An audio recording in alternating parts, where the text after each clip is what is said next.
Održala je konferenciju za novinare na kojoj je predstavljen način raspodjele toplinske energije u stanovima, a koji je usklađen s novim pravilnikom o načinu raspodjele obračuna troškova za isporučenu toplinsku energiju.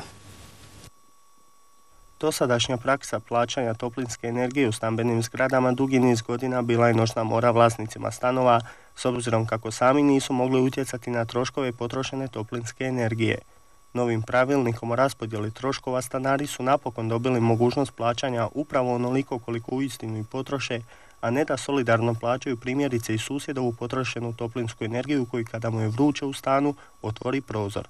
Tu je potvrđeno da mi kao vlasnici stanova određujemo način na koji će se vršiti raspodjela toplinske energije unutar stambenog objekta.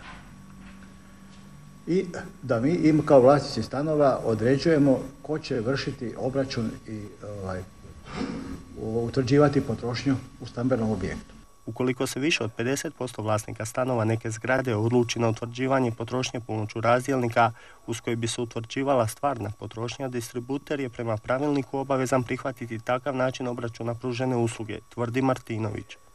Pozitivne primjere ugradnje sustava individualnog mjerenja toplinske energije kao i načine funkcioniranja već su osjetili u Hebrangovom naselju u Slavonskom Brodu.